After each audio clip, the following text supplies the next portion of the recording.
Bagaimana mereka menghadapi sakratul maut? Dapat sayalah terkumpul 35 ini, ulama-ulama besar, orang-orang soleh. Itulah saya kumpulkan supaya kalau saya mati, saya ingin seperti mereka.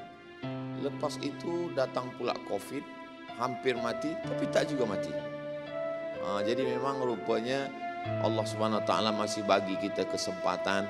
Allah bagi. Dulu saya berpikir saya akan mati tahun 2040. Sebab lahir 1977, bila 63 tahun Masihi, berarti 2040 mati. Tapi selepas berbagai macam ujian hidup, selepas itu saya tak berfikir tentang 2040. Bila nak tidur malam, saya selalu berfikir bahawa ini malam terakhir saya tidur. Jadi kalau esok pagi saya masih hidup, saya masih boleh beramal soleh. Tapi kalau saya mati malam ini, berarti kematian ini membuat saya berhenti dari segala dosa-dosa. Jadi memang kalau kita menjalani kesusahan dalam hidup, rasa-rasanya malaikat maut itu dekat sekali dengan kita.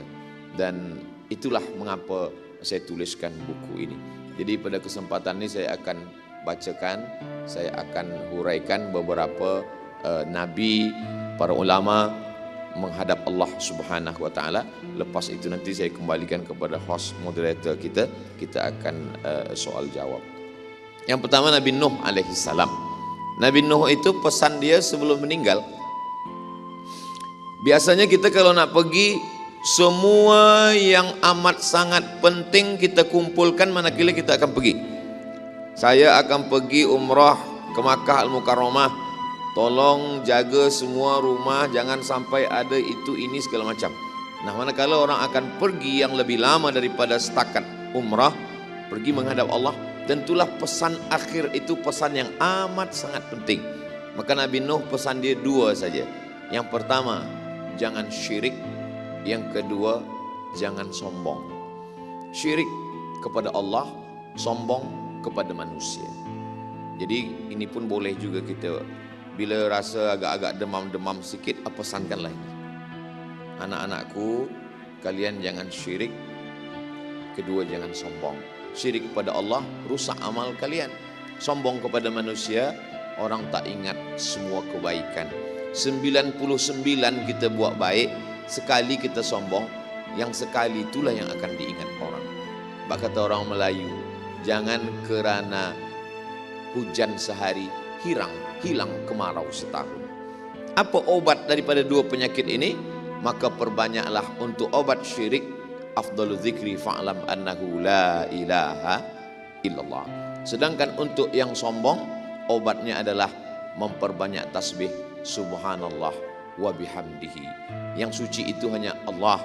Engkau Abdul Somad malam ini dimuliakan bukan kerana engkau suci, tapi kerana Allah masih menutupi cacat dan aibmu. Kalau Allah bukakan, mungkin orang tiada mau duduk bersama dengan engkau, mendengar kisah cerita yang kau sampaikan. Lalu kemudian wabihamdih, yang dipuji itu hanya Allah. Engkau tak layak menerima pujian wahai Abdul Somad. Adapun moderator host mengatakan Datuk Seri Ulama Setia Negara Profesor Abdul Somad, itu semua adalah dari manusia. Rasa-rasanya kalau ditulis ini ada 3 meter lebih kurang. Ada satu lagi yang belum, almarhum. Semua akan kita dapatkan dan semua hanya tinggal kenangan semata. Itu pesan Nabi Nuh. Boleh kita pakai untuk kita ambil pesan untuk anak-anak kita. Lepas itu saya dah bagi tanda-tanda semua. Bila waktu habis, tolong Tuan bagi, Ustaz bagi maklum pada saya. Yang berikutnya Nabi Musa alaihissalam. Nabi Musa sebelum dia meninggal, malaikat maut itu memang datang kepada dia. Assalamualaikum. Waalaikumsalam. Siapa yang datang ni? Malaikat maut. Kalaulah datang tamu ke rumah kita macam itu, mungkin kita dah mati duluan. Terkejut. Assalamualaikum. Waalaikumsalam. Ini siapa? Malaikat maut. Mati kita duluan.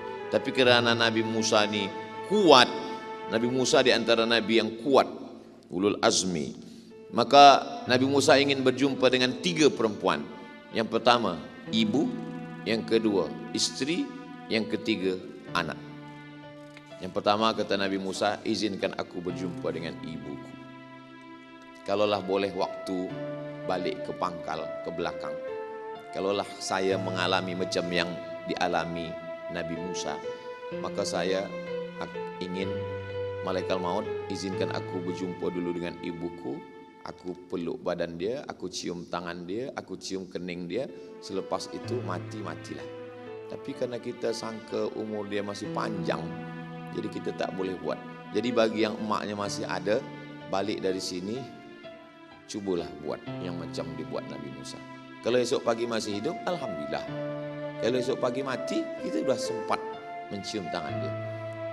Bila yang emaknya masih ada, itu memang tak begitu terasa. Tapi nanti kalau sudah tak ada, barulah, oh betul kata Ustaz Somad dulu. Dulu kenapa awak tak buat? Saya tak percaya. Memang dia sesudah dia tak ada, baru kita percaya. Yang kedua, kepada isteri. Kata isteri dia, aku ingin bersama engkau nanti di surga. Kata Nabi Musa, bila engkau ingin bersama aku, jangan engkau nikah dengan orang lain. Jadi tuan-tuan pun boleh juga pesankan macam itu.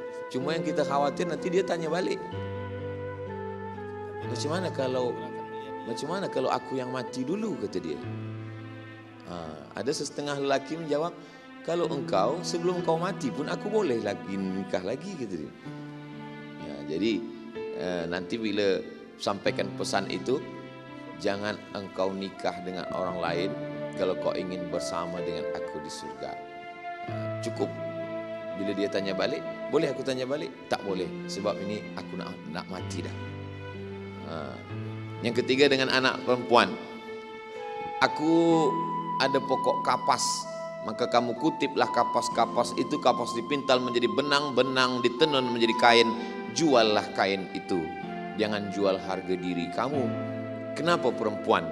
Kerana yang menyelamatkan Nabi Musa manakala akan disembelih Fir'aun adalah perempuan, dan yang menyelamatkan dia di dalam sungai yang menarik juga adalah perempuan, dan yang menunjukkan di mana tempat dia hanyut itu pun juga perempuan.